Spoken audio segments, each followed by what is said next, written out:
Why is it so difficult to implement lasting change in organizations?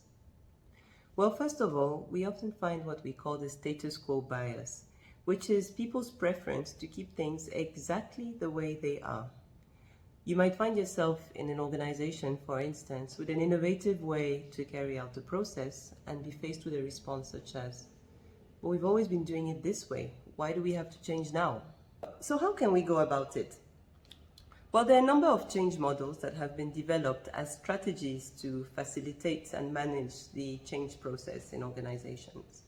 One of my favorites is the ADKAR change model developed by Hyatt because it really focuses on individuals' experiences of change in the organization. Here are the different stages. You have the awareness of the need to change, the desire to participate and support it, the knowledge on how to implement the change, the ability to implement the required skills and behaviors, and then reinforcement in order to sustain the change. At the awareness stage, employees may ask questions like, what's wrong with the way we do things now?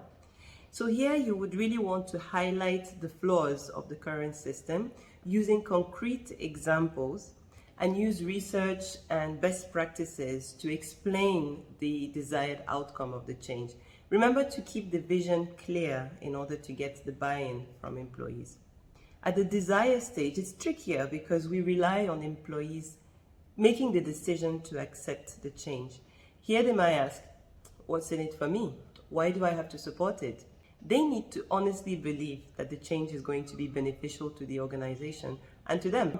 Hearing from people that have experienced the change, whether inside or outside the organization, can be really powerful there to create that shift.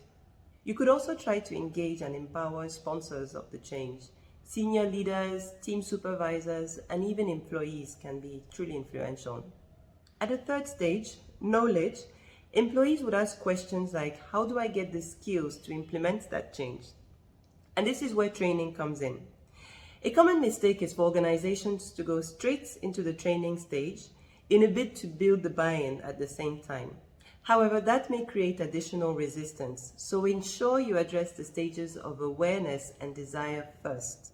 Then, for the training, people would need clear, documented processes as well as the right tools and resources. When employees get to the ability stage, learning needs to be kept interactive as much as possible, and there needs to be two-way communication.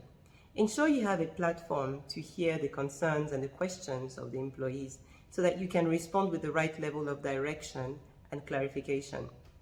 You may also find it useful to have experienced people coach those that are still up and coming during that period. It takes time to develop new skills and habits, and we need to allocate enough room in the project for that.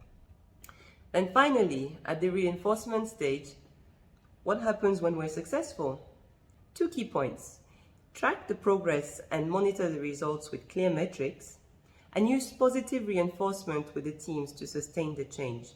Celebrate the successes and also realign incentives to include the new project goals.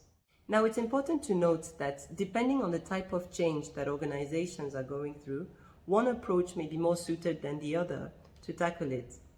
The key there is for leaders to remain attuned to the emotions and the experiences of the employees and communicate appropriately. I hope you found this video useful. If you have any questions or comments, please let me know in the section below. I would love to hear from you.